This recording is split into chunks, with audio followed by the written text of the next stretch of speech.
Yeah. Y'all ready to go? Pat, tell us when. Sorry about that. Oh, you're all right. That's the fancy one right there. Fancy one. Plans. Could you start by just telling us what you've been through here in the past month? Yeah, so, you know, I developed a digestive tract infection over the summer. You know, it's something I dealt with, but it was kind of off and on. You know, I feel good, and I feel bad, feel good. And then later in the summer, a week before we started, I went to the doc and got some meds, but it wasn't helping. And basically my infection got worse and spread to other parts of my body, and I ended up getting this stuff they call sepsis, you know, where the infection was in my blood going to different parts. So it got, you know, pretty serious. I had to go to the ER. But they diagnosed it really quick, and then the infection was drug resistant, so you know they had to search for the antibiotics, but then a couple of days they figured it out, and you know got me clean of the infection, and now I'll take a dose of antibiotic every day just to get myself back on track. How long did you spend in the hospital? Was it A week? Yeah, it was a week. It's not Sunday fun. to No. Sunday to Sunday? Monday. Yeah, I went to the ER on Sunday, and then I got out on Monday. You know, hospital's a sobering place because, you know, no matter how bad you feel, there's somebody in there that's a lot worse off than you. And, so I appreciate everybody over at UNC, medical over there, that helped me get back out on the field. How much danger were you in? Well, you know, I don't know. I mean, my blood pressure was like 80/40, and my pulse was like 160. You know what I'm saying? And so I was out of whack there. So it was good. I went to the doctor when I did, because if it had got any further, then I could have gotten more trouble. Mac told us yesterday. My mom actually dealt with this like a year ago, and the recovery is not necessarily immediate. How are you kind of like tailoring, even just getting yourself back out? Well, I'm on daily antibiotics. I don't know. You can't see it right here. I got a line, you know, that I hook up to every day. And that's the first step right there. And then once they get everything, they feel like clear, and then they'll go back in and they'll just look and see what damage was caused, and then if they need to do any corrections on anything that got damaged by infection. How much are you kind of monitoring your own energy right now as you get back out here? Well, I have to hydrate. That's a big thing. Yesterday, I think I got dehydrated. And I think my blood pressure got a little bit low, but I'm fine. I mean, I feel good. I feel fine. Just something I got to deal with and get past, you know. Have you had this before? Anything like this before? No, not to this degree. No, no. This was, you know, this was something that, like I said, I thought I was getting over it, and then I deal with it again. I thought I was getting over it, and then, you know, it was repetitive. So that's when I went to the doctor, and then, you know, the timing of it stinks because I went to the ER the day that we reported the camp. You know, you couldn't have wrote that one worse, but it's all good. Other than hydrating, have you had to make any other changes to your diet or how you go about things? Not really. I mean, I don't eat that much or that bad anyway. Now, I lost quite a bit of weight while I was in the hospital, so I've been really hungry ever since I got out, so got to kind of watch that a little bit. But other than that, how are you using what happened to you as a kind of a motivational, inspirational thing to your players and team? Just like, hey, if I can overcome this, there's no reason you can't give every bit of effort in practice. Are you even doing that? No, I mean, anytime you're sitting in the hospital, you feel like the world's going on without you. You know what I'm saying? So I was anxious to get back. I'm glad I was able to when I did. And like I said, I'm very appreciative of those people helping me, get back to this point.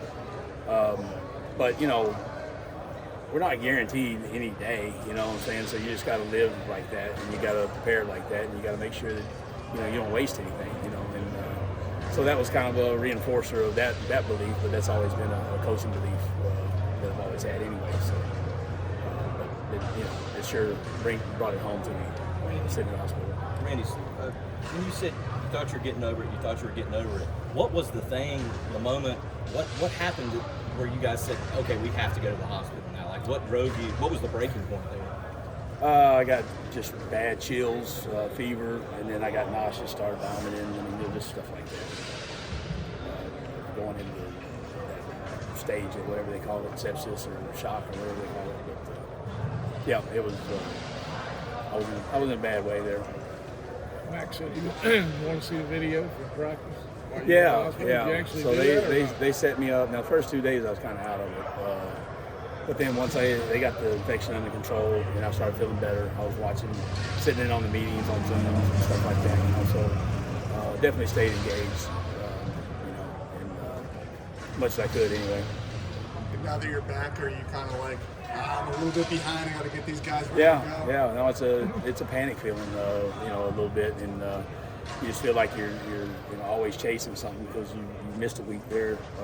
But we're making progress. I think we're in a good spot at this point right there. We just got to keep progressing up to the game day.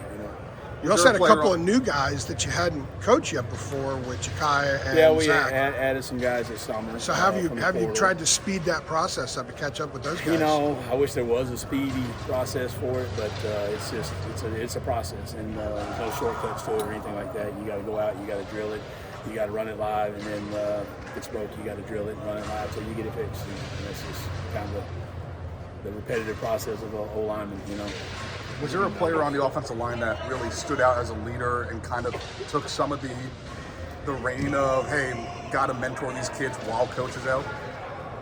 So I had a lot of help. I had Kyle Fuller, he's my assistant here, and then Corey Gaynor came back. He helped quite a bit. And then, as far as leadership in our room, Willie Lampkin, he's got the most.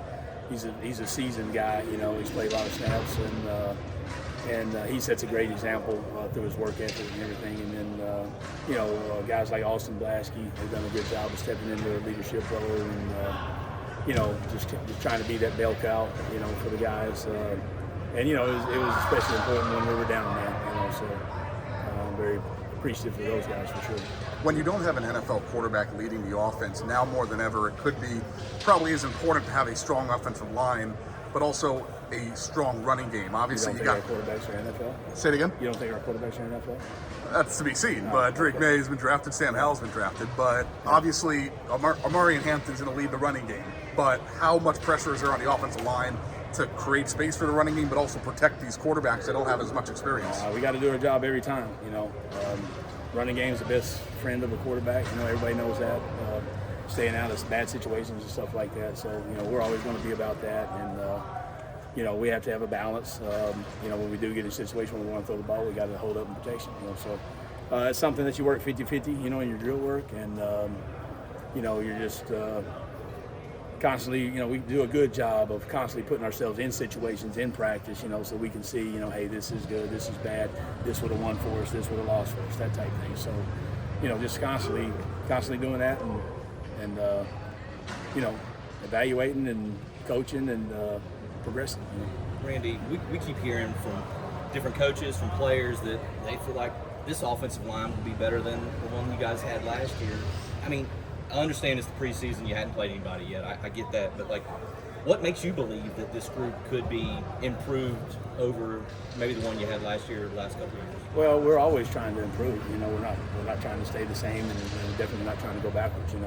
The thing that we fight right now is inexperience. We don't have a lot of starts, up there, but we have some talent. We've got some size and athletic ability, and guys that are smart and they want to play hard, and so you got stuff to work with. It's just up to us to get them pointed in the right direction and blocking the right guys and playing with the right attitude, and taking care of our guys that are holding the ball. Can you take us through? Year 1 to year 2, you mentioned Willie and his leadership, but what about the growth on the field from him and the guys that were here when you got here? Growth on the field is just, there's two things in life you can't buy are, your health and experience. And, that experience is what Willie has. He's played it, he's seen it, he's done it, he knows what it looks like, he knows what good looks like, knows what bad looks like, and he does a good job of exempling that for us every day. And so that's where his leadership has been invaluable for us. The AP Top 25 has come out for the preseason. NC State is ranked. UNC is not. Do you think you guys are a AP Top 25 worthy team right now?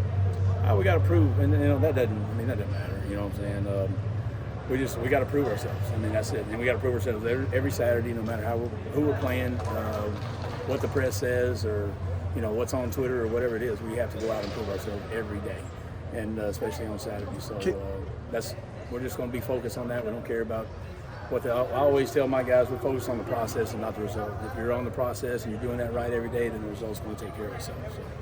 Last one. Sorry about that. Can you take us back to when you recruited Howard to North Texas to where he is now? And did you anticipate that kind of progression this quickly from him? So Howard, he was, during COVID recruiting, it might have been a little bit hidden. And then, he hadn't played that much football growing up, saw a guy that was raw, but he was athletic. He could bend, super frame on him. And he's got a little bit of meanness and nasty to him, when I worked with him in North Texas, I felt like he certainly had the potential, and it was just a matter of, him going into that role, and he's doing a good job there. Chip called him an NFL guy the other day. We talked to him. Well, we see the body and the specs and everything like that, but there's not many 6'9", 340 guys that are sophomores that are playing and they're going to start right now, and he's a rare guy as far as that goes, but he's, calling him an NFL guy, well, we think he has that potential, but, it's got to be realized, so you just got to do, like we talked about, focus on the process every day, get better, and then at the end of the day, it'll be what it is, and it'll take care of itself. Righty. thanks, guys. Katie, thank you for coming out.